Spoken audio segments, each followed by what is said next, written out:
Hello everyone, my name is Eiko Watats from Oriental Consultants Global, Japan. My presentation 2.2 is Adaptation and Mitigation Options of Agriculture, focusing on improvement of facility for cultivation, storage, and primary processing.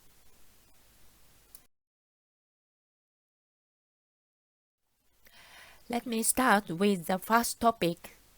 The following slides show the example of the facilities for climate change adaptation measure in food production. Considering the climate vulnerability of the Pacific Island food production, the following technology were selected: field monitor and management of the cultivation for crop production, heat control for livestock production, hydroponics for vegetables. Sustainable land management supports vulnerability reduction effort by integrating the management of natural resources relevant to agriculture in land use. Farming practice should better reflect traditional farming system and the carrying capacity of the land. It is very useful to monitor and accumulate data on land use and crop cultivation. These data can be used for not only land use planning and cultivation management, but also for grasping damage situation by weather extremes. By using a drone with a high-degree camera, the cultivation pattern in the remote place and the damage situation in the places where people cannot enter can be monitored. Development of GIS mapping for agriculture or food security have been planned in several Pacific Island countries such as Fiji and Kiribati. It might be integrated the climate and natural disasters information into soil type and productivity, incursion of pest and disease, crop and life diversity, and seasonality production of food crops. SPLEP has provided the dashboard for overview of GIS-related datasets on the Pacific Environmental Portal, and also has provided the training program to learn GIS skills. In Japan, agricultural land information has been open to public since 2015. This information includes address, field type, area size, and if user requests, landowner information can be provided. It aims to manage land by local authorities and to invite new entrants for agriculture. In addition, agricultural data collaboration platform named WAGRI was released in 2018, and various kinds of public data such as soil information, weather, market condition, and various commercial data from private companies are acquired to provide information for everyone involved in agriculture.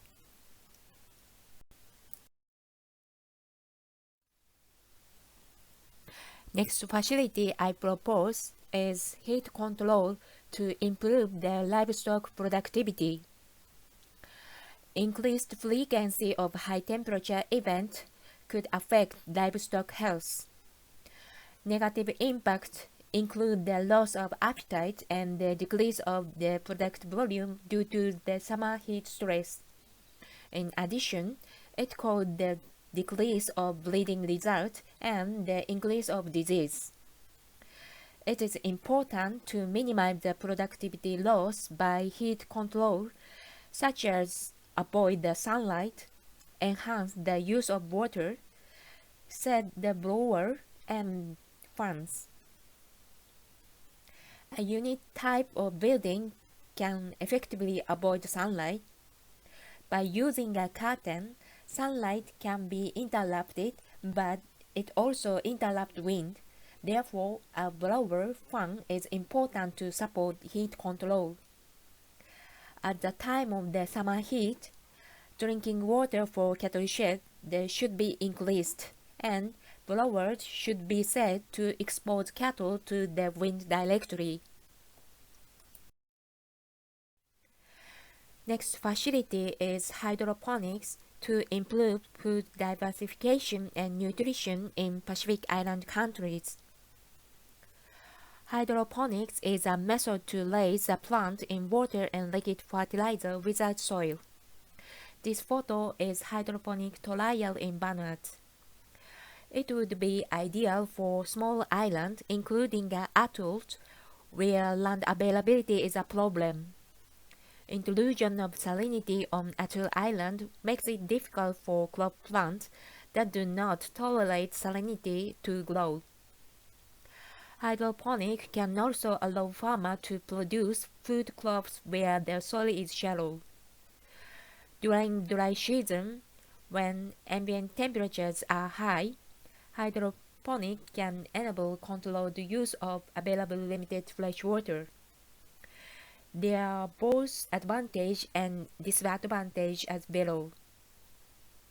Advantages include the suitable against low soil fertility and condition, and fast growth of plant a farmer can harvest several times in a year, and small space or indoor cultivation is suitable for home garden or hotels. Disadvantages include the high initial cost and energy consumption. To reduce the operational cost, combination with renewable energy and rainwater use should be considered. In Vanuatu's case, farm-mounted vegetation as replacement for commercial fertilizer were trialed.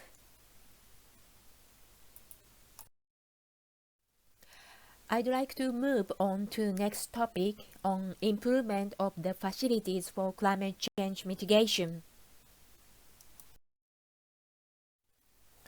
Let me first explain the overview of GHG emission from food production system. According to several reports, including the IPCC Fifth Assessment Report, around 20% of global GHG emission from agriculture, forestry, and other land use called A4LU sector. In addition, food system as a whole, including the refrigeration, food processing, and transport, account for around 1/4 of global GHG emissions. GHG emission in A4LU sector are caused mainly by deforestation, livestock production, and soil and nutrient management for crop production. GHG emission in energy sector include the energy consumption from fishing vessel, agriculture machinery, and so on. The food production system have potential to limit their GHG emissions while ensuring a primary focus on adaptation. The following slides show the example of the facility for climate change mitigation measure in food production. Considering the GHG emission in Pacific Island countries, the following technology was selected.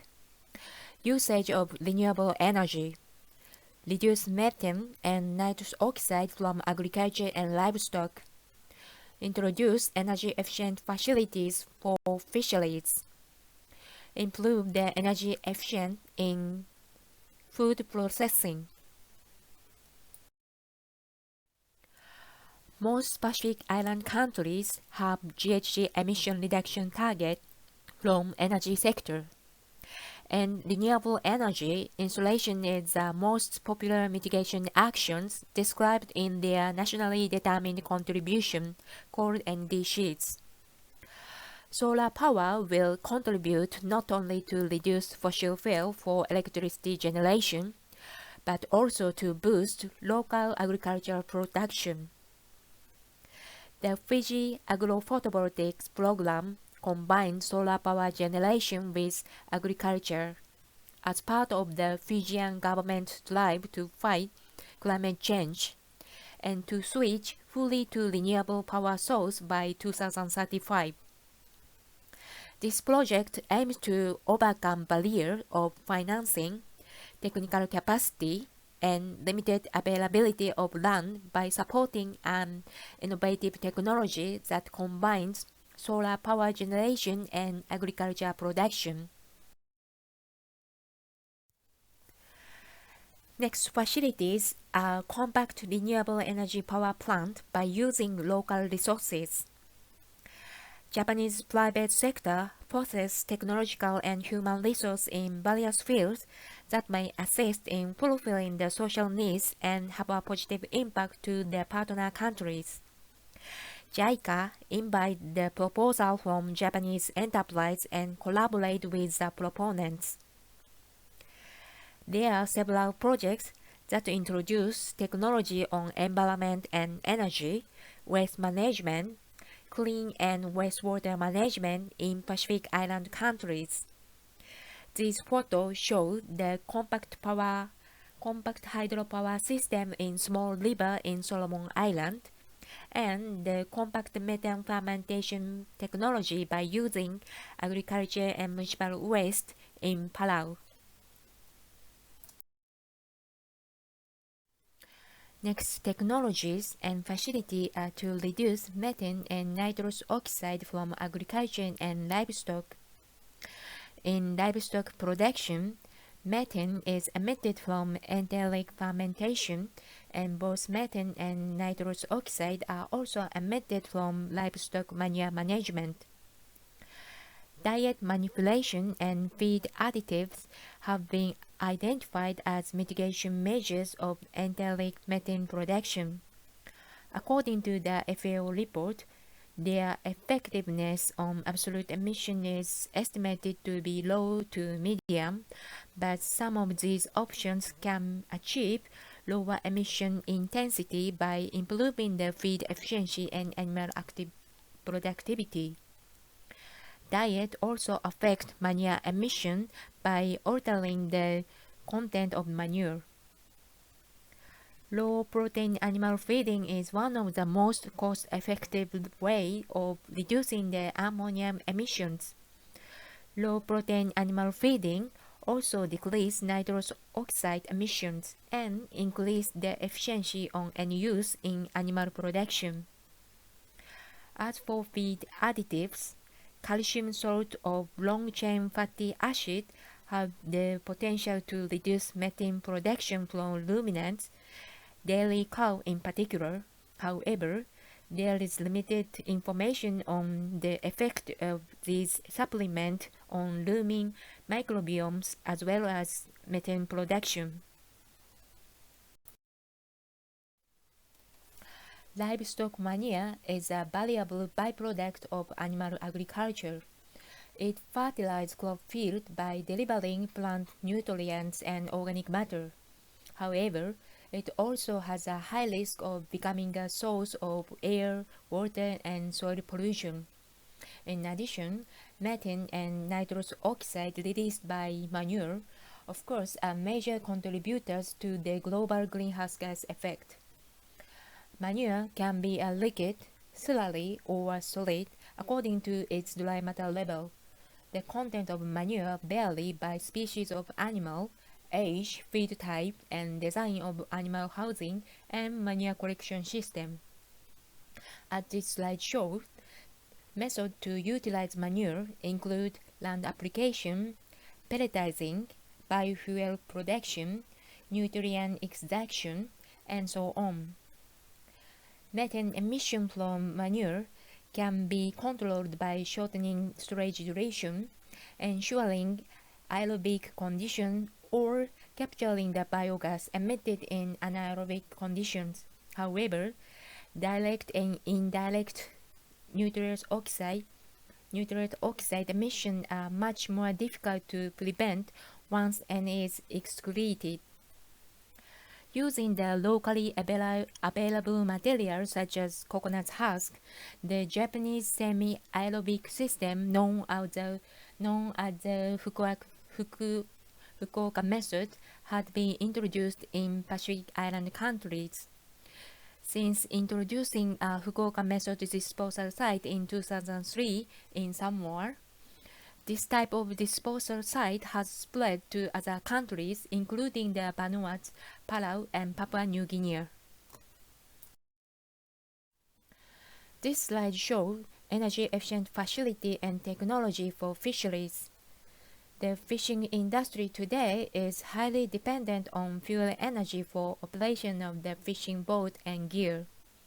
The most important innovative technological activity for fishing vessel may include optimization of hull shape in order to reduce resistance and improvement of the propulsion system effectiveness.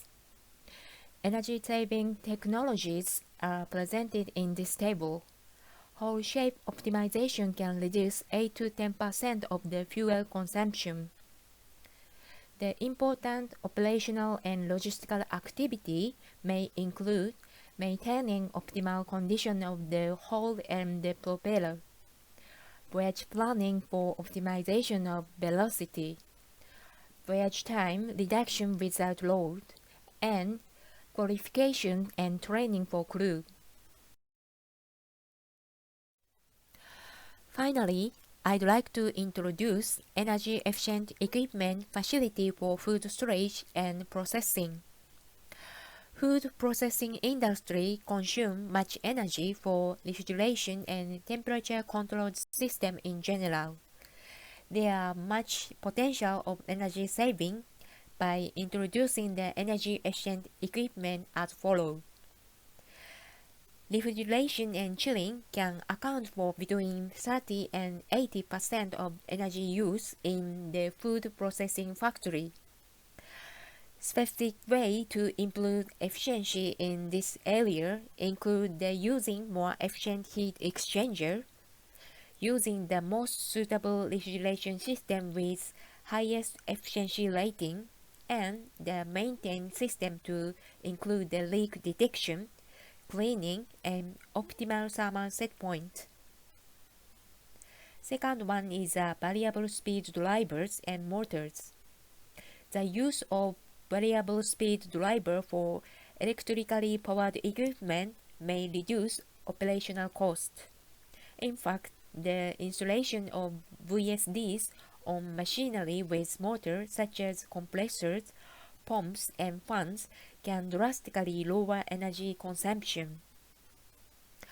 Third one is a lighting system.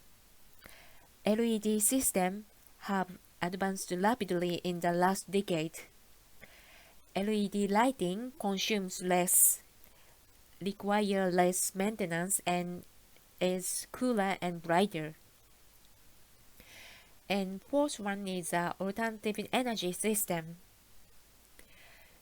Solar and wind power technology used in collaboration with the existing grid supply can reduce energy consumption and save operating cost.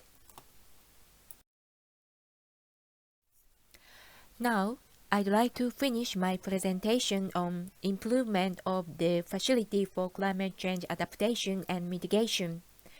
Thank you very much for your attention.